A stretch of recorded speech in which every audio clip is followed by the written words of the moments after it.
संस्कारी बहू। एक सेठ के 7 बेटे थे। सभी का विवाह हो चुका था। छोटी बहू संस्कारी माता पिता की बेटी थी। बचपन से ही अभिभावकों से अच्छे संस्कार मिलने के कारण उसके रोम रोम में संस्कार बस गया था। ससुराल में घर का सारा काम तो नौकर चाकर करते थे। जेठानियां केवल खाना बनाती थी, उसमें भी खटपट होती रहती थी। छोटी बहू को संस्कार मिले थे कि अपना काम स्वयं करना चाहिए और प्रेम से मिलजुल कर रहना चाहिए।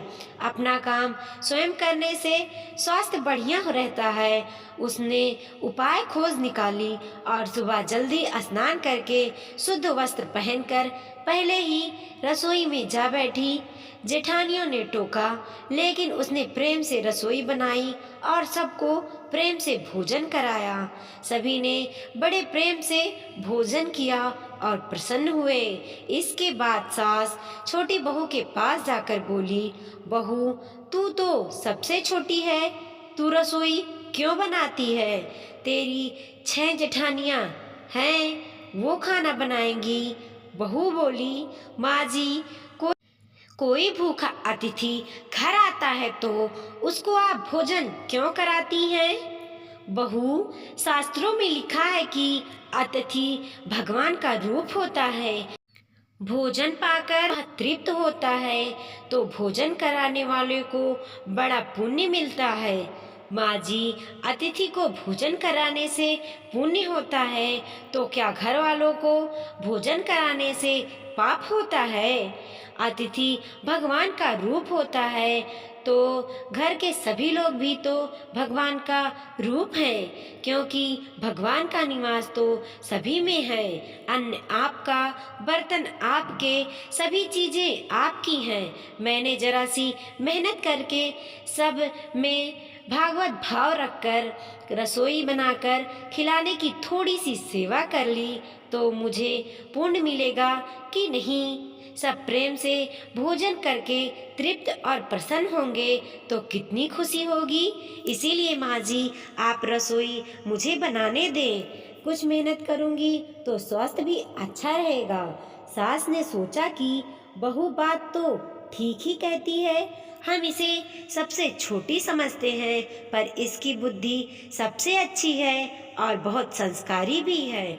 अगले दिन सास सुबह जल्दी स्नान करके रसोई बनाने बैठ गई। बहुओं ने देखा तो बोली, माँ जी, आप क्यों कष्ट करती हैं? सास बोली, तुम्हारी उम्र से मेरी उम्र ज्यादा है, मैं जल्दी मर जाऊंगी। मैं अभी पुण्य नहीं करूंगी तो फिर क्या करूंगी? बहुएं बोली, माँ जी, इसमें पुण्य की बात क्या है, या तो घर का काम है। सास बोली, घर का काम करने से पाप होता है क्या? जब भूखे व्यक्तियों को, साधुओं को भोजन कराने से पुण्य मिलता है तो क्या घर वालों को भोजन कराने से पाप मिलेगा? सभी में ईश्वर का वास है। सास की बातें सुनकर सभी बहुओं को लगा कि इस बारे में तो उन्होंने कभी सोचा ही नहीं। यह उपाय बहुत बढ़िया है। अब जो बहू पहले जाती वही रसोई बनाने लगती। पहले जो भाव था कि तू रसोई बना, बारी बंधी थी, अब मैं बनाऊं, यह भाव पैदा हुआ तो 8वीं बारी बंध गई। 2 और बढ़ गए। सास और छोटी बहू काम करने में तू कर, इससे काम बढ़ जाता है और आदमी कम हो जाते हैं। पर मैं करूं, इससे काम हल्का हो जाता है और आदमी बढ़ जाते हैं। छोटी बहू उत्साहित थी। सोचा कि अब तो रोटी बनाने में चौथे दिन बारी आती है, फिर क्या किया जाए। घर में गेहूं पीसने की चक्की थी, उसने उससे गेहूं पीसना शुरू कर दिया। मशीन की चक्की आटा गरम गरम बोली, में भर देने से जल जाता है, उसकी रोटी स्वादिष्ट नहीं होती, जबकि हाथ से पीसा गया आटा ठंड और अधिक पौष्टिक होता है तथा उसकी रोटियां भी स्वादिष्ट होती हैं। छोटी बहू ने गेहूं पीसकर उसकी रोटियां बनाई तो सब कहने लगे कि आज तो रोटी का जायका बड़ा विलक्षण है। सास बोली, बहू तू क्यों गेहूं पीसती है? अपने पास पैसों की कमी है क्या? माँ जी, हाथ से गेहूं पीसने से व्यायाम हो जाता है और बीमारी भी नहीं होती। दूसरे रसोई बनाने से भी ज्यादा पूर्ण गेहूं पीसने में होता है। सास और जेठानी ने जब सुना तो उन्हें लगा कि बहू ठीक ही कहती है। उन्होंने अपने अपने पतियों से कहा, घर में चक्की ले आओ, हम सब गेहूं पीसेंगी। रोजाना सभी जेठानियां चक्की में 2-2.5 से गेहूं पीसने लगी। इसके बाद छोटी बहू ने देखा कि घर में जूठे बर्तन मांजने के लिए नौकरानी आती है। अपने जूठे बर्तन खुद साफ करने चाहिए, क्योंकि सब में ईश्वर का वास है, तो कोई दूसरा हमारा जूठा क्यों साफ करे? अगले दिन उसने सब बर्तन मांज दिए। सास बोली, बहू जरा सोचो, बर्तन मांजने से तुम्हारे गहने घिस जाएंगे, कपड़े खराब हो जाएंगे। छोटी बहू बोली, काम जितना छोटा उतना ही उसका महत्व ज्यादा। पांडवों के यज्ञ में भगवान श्री कृष्ण के जूठे पत्तल उठाने का काम किया था। अगले दिन सास बर्तन मांजने बैठ गई। उन्होंने देखकर सभी बहुओं ने बर्तन मांजना शुरू कर दिए। घर में झाड़ू लगाने के लिए नौकर आता था। एक दिन छोटी बहू ने सुबह जल्दी उठकर झाड़ू लगा दी। सास ने पूछा, बहू झाड़ू तुमने लगाई है? माँ जी, आप मत पूछिए, आपसे कुछ कहती हूँ तो मेरे हाथ से काम चला जाता है। झाड़ू लगाने का तो काम नौकर का है, तुम क्यों लगाती हो? माँ जी, रामायण में आता है कि वन में बड़े बड़े ऋषि मुनि रहते थे।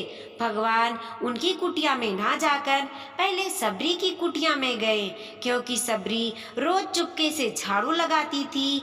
पंपा शावर का रास्ता साफ करती थी कि कहीं आते जाते ऋषियों मुनियों के पैर में कंकड़ न चुभ जाएं।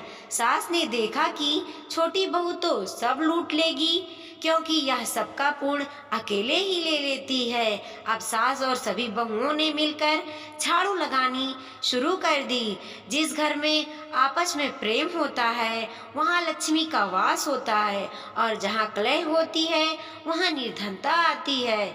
सेठ का तो धन दिनों दिन बढ़ने लगा। उसने घर की सब स्त्रियों के लिए गहने कपड़े बनवा दिए। छोटी बहू ससुर से मिले गहने लेकर बड़ी जेठानी के पास जाकर बोली, आपके बच्चे हैं, उनका विवाह करोगी तो गहने बनवाने पड़ेंगे। मुझे तो अभी कोई बच्चा है नहीं, इसीलिए इन गहनों को आप रख लीजिए। गहने जेठानी को देकर छोटी बहू ने कुछ पैसे और कपड़ों नौकरों में बांट दिए। सास ने देखा तो बोली, बहू यह तुम क्या करती हो? तेरे ससुर ने सबको गहने बनवा कर दिए हैं और तुमने उन्हें जेठानी को दे दिए, पैसे और कपड़े नौकरों में बांट दिए। माँ जी, मैं अकेले इतना संग्रह करके क्या करूँगी? अपनी चीज किसी जरूरतमंद के काम आ जाए तो आध्यात्मिक संतोष मिलता है, और दान करने का तो अमिट पुण्य होता ही है। सास को बहू की बातें दिल को छू गई। वह सेठ के पास जाकर बोली, मैं नौकरों में धोती साड़ी बांटूंगी और आसपास में जो गरीब परिवार रहता है उनके बच्चों का फीस मैं स्वयं भरूंगी। अपने पास कितना धन है, अगर यह किसी के काम आ जाए तो अच्छा है ना। जाने कब मौत आ जाए, उसके बाद यह सब यहीं पड़ा रह जाएगा। जितना आपने हाथ से पुण्य कर्म हो जाए अच्छा है। सेठ बहुत प्रसन्न हुआ। पहले वह नौकरों को कुछ देता था तो सेठानी लड़ पड़ती थी, अब कह रही है कि मैं खुद दूंगी। सास दूसरों को वस्त्र देने लगी। तो यह देखकर बहुएं भी देने लगी। नौकर भी खुश होकर मन लगाकर काम करने लगे और आस पड़ोस में भी खुशहाली छा गई। श्रेष्ठ मनुष्य जो आचरण करता है वह दूसरों मनुष्य भी उसी के अनुसार आचरण करते हैं। छोटी ने जो आचरण किया उससे उसके घर का तो सुधार हुआ ही, साथ में पड़ोस पर भी अच्छा असर पड़ा। उनके घर भी सुधर गए। देने के भाव से आपस में प्रेम भाईचारा बढ़ गया। इस तरह बहू को संस्कार से मिली सूझबूझ ने उसके घर के साथ साथ अनेकों घर को खुशहाल कर दिया।